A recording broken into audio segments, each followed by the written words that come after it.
Una anciana es abandonada y dejada sola, sin nada en lo más profundo del monte por su hijo mayor.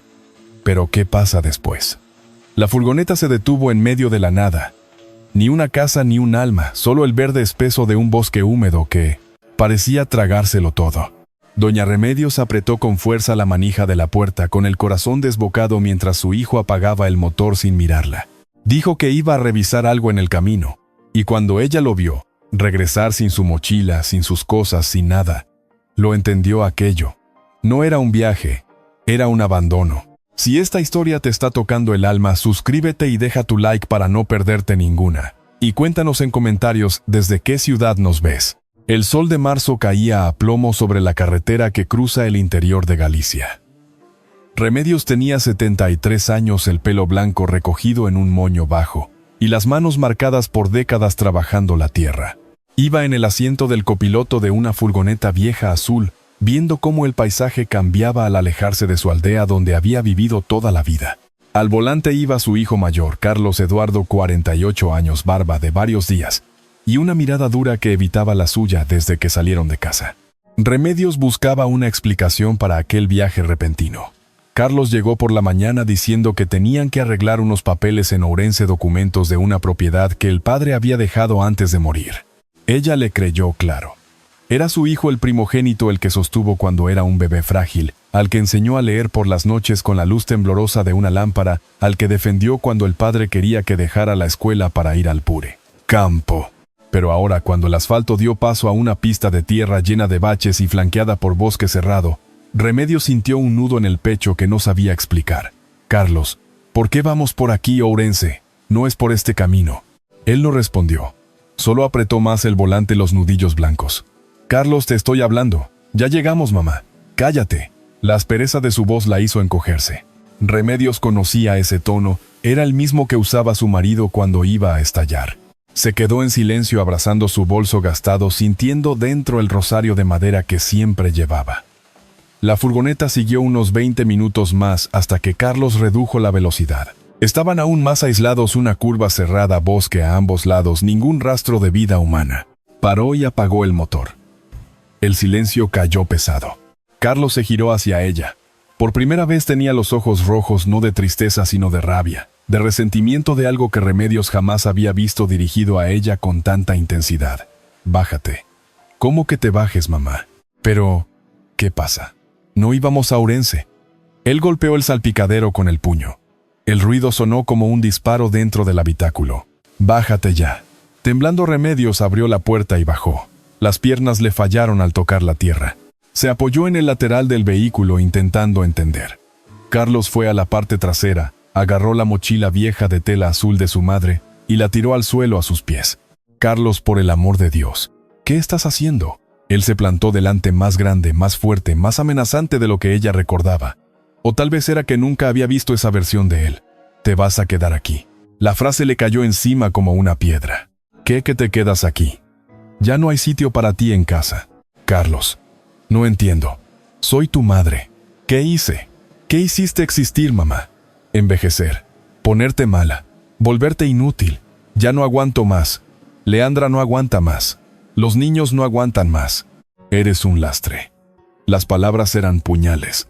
Remedios sintió que le subían las lágrimas, pero se obligó a no llorar delante de él. «Yo ayudo en lo que puedo.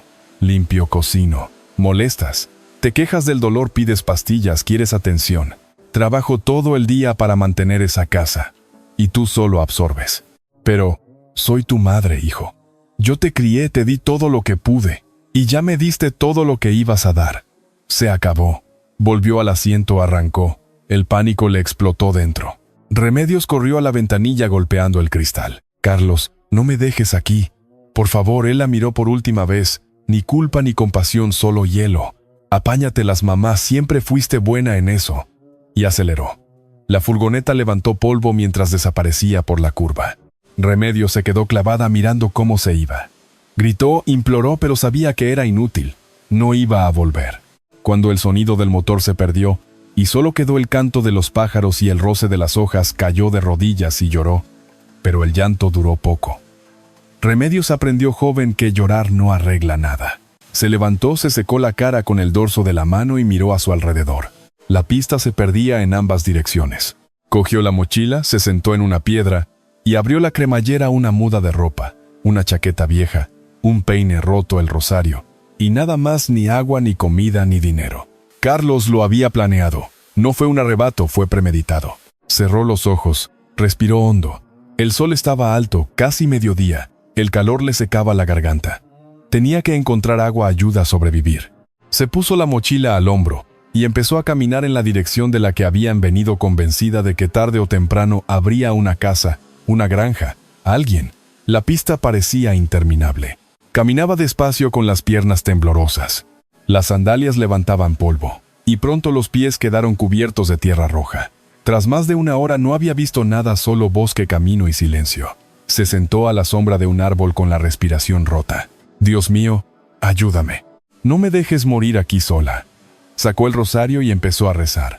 Las cuentas de madera pasaban por sus dedos mientras murmuraba avemarías con voz temblorosa. Rezando se calmaba, sentía que no estaba completamente sola. Pero al terminar la oración, la realidad volvió. Estaba sola, abandonada, sin agua, sin comida, sin rumbo. Siguió caminando. Cuando el sol ya bajaba, vio una bifurcación, un camino seguía recto, otro se metía aún más en el bosque. Dudó. No había señales. Entonces oyó un crujido rápido entre hojas. Se giró asustada. Un animal, una persona. El ruido cesó. Silencio. Respiró hondo y eligió seguir recto. Pero a los pocos pasos el crujido volvió más cerca y apareció un perro. Era un mestizo grande, pelaje marrón y blanco, muy delgado, costillas marcadas. Salió de entre la maleza y se plantó en medio del camino mirándola. No parecía agresivo, solo curioso. Remedios se detuvo. Se miraron unos segundos y para su sorpresa el perro movió la cola. «Ven, hijo, ven». Se acercó despacio, olfateó su mano y dejó que lo acariciara. Estaba sucio, lleno de garrapatas, pero tenía ojos dulces. «Tú también estás perdido, ¿verdad?». El perro soltó un ladrido bajo como si dijera que sí. Remedios sonrió por primera vez desde el abandono. «Pues ven conmigo, nos apañamos juntos». Lo llamó Trueno por su ladrido grave. La noche cayó rápido. El cielo pasó de azul a naranja, luego a morado, y terminó negro salpicado de estrellas. Remedios no había encontrado ni una casa, ni una persona, ni un poste, nada. El frío llegó con la oscuridad. Se puso la chaqueta vieja, aún así tiritaba. Trueno caminaba pegado a ella, atento. Tenía que parar, descansar, pero dormir en el camino era peligroso. Podía pasar un coche, salir, un animal, llover. Se metió un poco entre los árboles, lo justo para quedar oculta de la pista, y encontró un tronco caído que hacía de refugio. Se acomodó con la mochila como almohada. Trueno se tumbó a su lado y le dio calor con su cuerpo flaco. Miró las estrellas entre las hojas y pensó en Carlos, en cómo se llega a ese punto. Buscó una respuesta y no encontró ninguna. Se durmió a golpes con sueños malos, vio a su marido fallecido llamándola, vio a los hijos corriendo de pequeños. Vio la casa vacía y oscura. Despertó con Trueno gruñendo. Seguía siendo de noche, pero algo había cambiado. Olía a humo. Se incorporó alerta. Trueno miraba fijo hacia un punto entre la maleza. Allí un brillo débil, fuego. El corazón le martilló. Una hoguera. Un incendio. Caminó hacia la luz con cuidado. Llegó a un claro, una hoguera crepitando, y alrededor 3 hombres jóvenes de unos 20 a 30 años, sucios, ropa rota y sacos de arpillera allí. Remedios retrocedió despacio para no hacer ruido, pero Trueno ladró. El ladrido resonó como una campana. Los 3 se giraron de golpe. ¿Quién anda ahí? ¿Sal o disparo? Remedios no tuvo opción. Salió con las manos en alto. Trueno a su lado aún gruñendo. El de la escopeta la apuntó. Y esta, una vieja, se burló uno. Remedios temblaba, pero sostuvo la voz. Me perdí. Busco ayuda. Se miraron entre ellos. El de la escopeta bajó un poco el cañón. Ayuda aquí. Tú estás loca. El más bajo dio un paso. ¿Qué haces en el monte, abuela? Esto no es sitio para gente mayor. Me abandonaron. Mi hijo me dejó en la carretera y se fue. Hubo un silencio raro. Luego, uno soltó una risa mala. Vaya, hijo. El de la escopeta se acercó mirándola de arriba abajo. ¿Nos viste aquí, abuela? Eso es un problema. No vi nada, no diré nada. Solo quiero seguir. Él se rió. ¿Y tu camino cuál es? Ni sabes dónde estás. Era verdad, estaba a merced de ellos. Dio un paso atrás. Trueno enseñó los dientes. El bajito levantó la mano. Tranquilo, sé. Nadie va a hacer nada a la abuela. Siéntate, mujer. Sé, con una cicatriz cruzándole las cejas, seguía desconfiado. Dices que tu hijo te tiró aquí y se largó. Remedios asintió. Me dijo que era un peso, que ya no me aguantaba. El más joven, tatuajes en el brazo, escupió al suelo. ¡Qué mundo, tío! Se bajó la escopeta del todo y se sentó junto al fuego señalando con la cabeza. Siéntate ahí, pero ni una tontería. Remedios se sentó en el borde del claro lejos. Trueno se tumbó pegado a ella. El bajito echó más leña. ¿Cómo te llamas, abuela Remedios? Yo soy Neco, este es C y el flaco es Leo. Estamos trabajando por aquí. Ella entendió que trabajar era algo ilegal, pero no estaba para juzgar, solo quería vivir hasta el amanecer. Neco le ofreció una botella de agua. Remedios bebió como si fuera vida líquida. Luego Neco tiró un trozo de cecina a Trueno. El estómago de Remedios rugió y Neco le lanzó pan duro. Toma. Ella comió despacio, agradecida. C no dejaba de observarla. ¿Cuánto hace que te dejaron esta mañana? He caminado 6, 7 horas. ¿Y a dónde ibas? No sé. A encontrar una casa, una ciudad, algo. C soltó una risa sin humor. Estás en el medio de ninguna parte. La ciudad más cercana queda a decenas de kilómetros, y el camino está lleno de bichos y gente peor que nosotros. No llegas sola. Remedios sintió el peso de la frase, quizá iba a morir allí. Neco rompió el silencio. No podemos llevarte a la ciudad, sería peligroso para ti y para nosotros. Pero mañana te enseñamos un camino hasta una carretera grande con más movimiento. Allí quizá consigas que alguien pare. Eso me salva. Gracias. Durmió cerca del fuego Trueno como guardián. Antes de cerrar los ojos pensó en la ironía más cruel. Esos hombres a los que la sociedad teme habían sido más humanos que su propio hijo. Al amanecer apagaron el fuego, recogieron los sacos. Se hablaba por teléfono, había cobertura. Remedios pensó pedirlo prestado, pero ¿a quién llamaría? Sus otros hijos casi nunca llamaban. Neco la condujo por una senda hasta una pista más ancha. Sigue por ahí, en unos kilómetros llegas a una carretera. Pasan coches todo el tiempo. Remedios los miró con gratitud. Me habéis salvado. Neco encogió los hombros. Solo no te matamos, abuela. Ten cuidado con quien te recoge. Se fueron y ella quedó sola otra vez, pero con una dirección. Caminó hasta que el asfalto apareció como un milagro. Se sentó en una piedra del arcén, se quitó las sandalias, pies hinchados, ampollas, grietas. Trueno se tumbó bajo un árbol agotado. Remedios rezó con desesperación para que alguien parara. El primer coche pasó sin frenar. Luego una moto. Nada. Media hora. 40 minutos. El desánimo la tragaba. Entonces oyó un motor diésel acercándose, una furgoneta vieja blanca con publicidad descolorida en los laterales. Remedios se levantó mareada. Agitó los brazos, gritó. Pasó de largo, pero milagrosamente frenó y se detuvo metros más adelante. Un hombre bajó, unos 50 y tantos, moreno, barriga, bajo una camisa de cuadros, gorra del Real Madrid, expresión de susto. «Está bien. ¿Qué le pasó?» Remedios apenas pudo hablar. «Necesito ayuda». Él la miró, vio su estado, vio al perro. «La atracaron».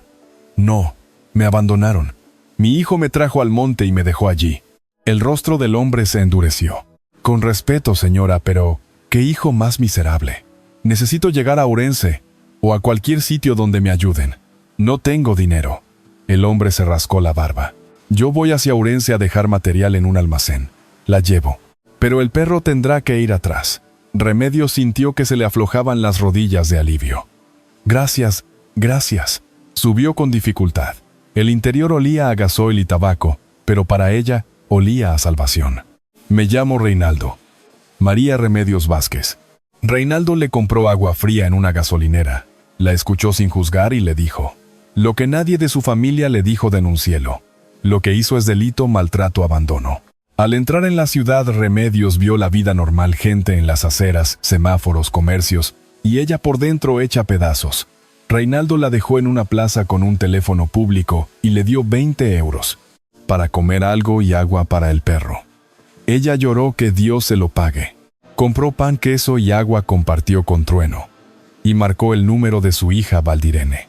Cuando la hija respondió, lo hizo con fastidio. «Mamá, estoy trabajando». Remedios contó temblando el abandono. Valdirene cayó, y luego explotó con la mentira que ya le habían sembrado.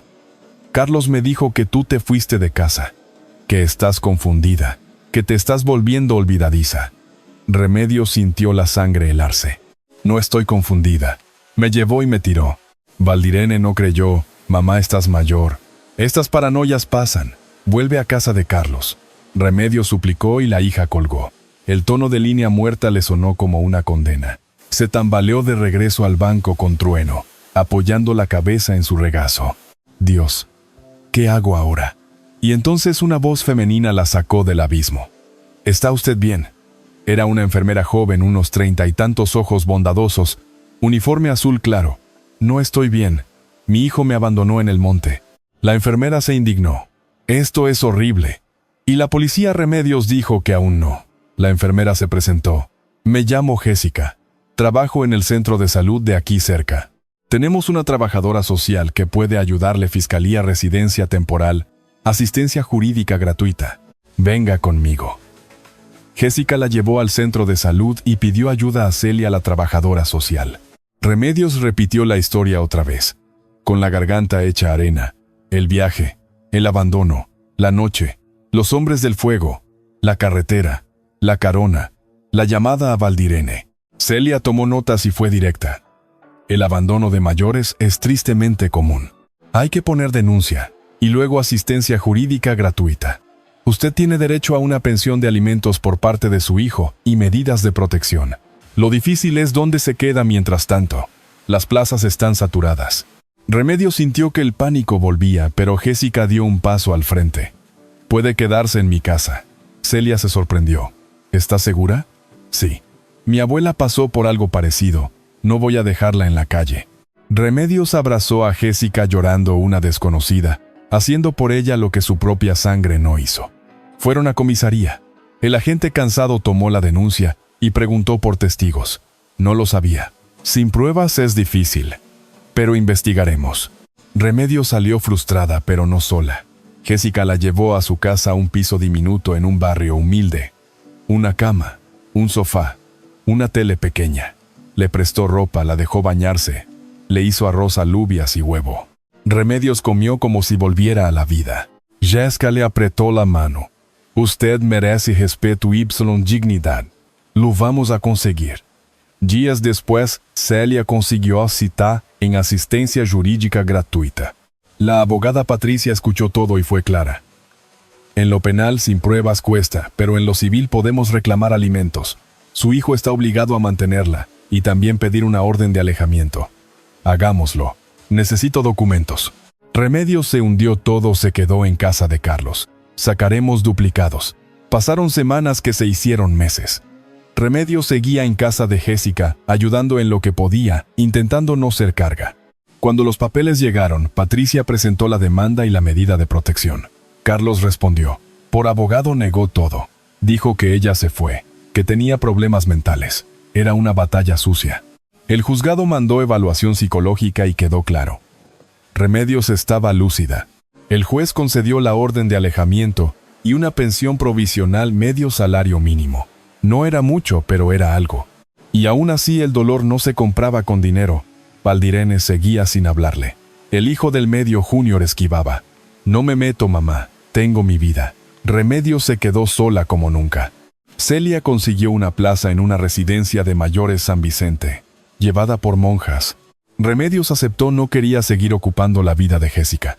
Se despidieron llorando. En la residencia la rutina era rígida, el olor a desinfectante y vejez, habitaciones compartidas, silencio pesado. Jessica la visitaba y llevaba a trueno, y esos ratos eran luz. Pero cuando se iban, la soledad era peor. Hasta que un día de diciembre la hermana Lucía apareció. Doña Remedios tiene visita. Remedios sintió que el corazón se le salía. Carlos. En la recepción estaba Junior, 43 años, alto, delgado, canas en las sienes, cara cansada. Se miraron largo. Hola, mamá. Ahora vienes. Remedios no pudo contener la dureza. Junior bajó la cabeza. Vengo porque descubrí la verdad. Carlos me llamó borracho. Confesó que te dejó en el monte. Se reía, como si fuera un chiste. Remedios se desplomó en una silla. Junior se arrodilló. Perdón, fui cobarde. Preferí creer la mentira. Y entonces soltó lo que Remedios no esperaba. «Quiero sacarte de aquí. Llévate conmigo a Madrid. Fernanda y yo tenemos un piso de 2 habitaciones. Una es tuya. Quiero cuidarte como debí». Remedios lloró, pero la herida era profunda. «Necesito pensarlo». Al día siguiente, Junior volvió con un sobre fotos antiguas de la familia de cuando todo era amor. «Fui a casa de Carlos y las recuperé. Son tuyas». Remedios acarició una foto donde sostenía a Junior bebé, y se le rompió el pecho. Junior respiró hondo. «Y tengo algo más». Grabé la llamada. Le enseñó el audio la voz borracha de Carlos, confesando, riéndose, describiendo el abandono, diciendo que inventó lo de la confusión para cubrirse, y que le daba igual si su madre moría. Remedios escuchó con el rostro de piedra y las manos temblando. «Lo llevarás a la policía». «Ya lo hice. Es prueba». Entonces Remedios tomó la decisión.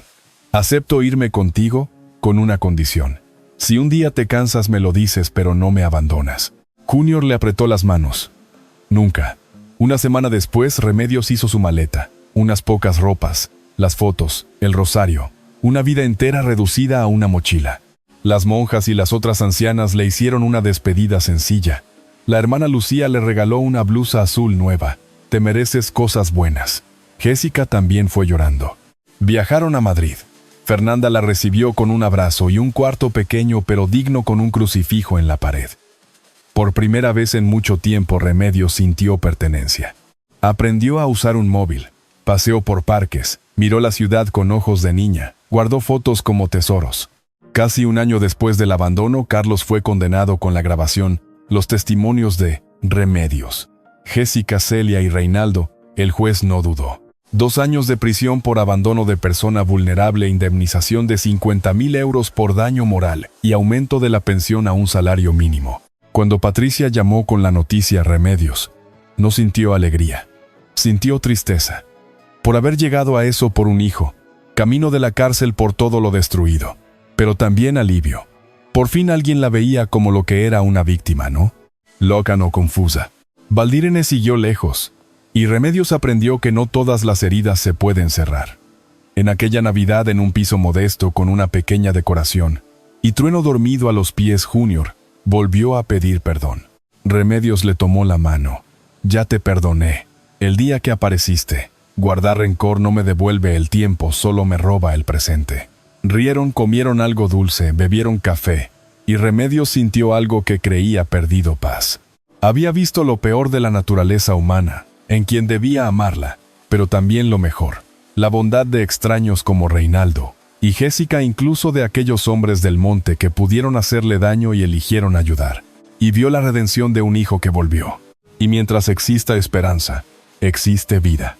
Si esta historia te hizo reflexionar sobre cómo tratamos a nuestros mayores, sobre el valor de la familia y la dignidad humana, deja tu comentario. Cuéntanos desde qué ciudad nos ves. Y si conoces un caso parecido, y suscríbete para no perderte.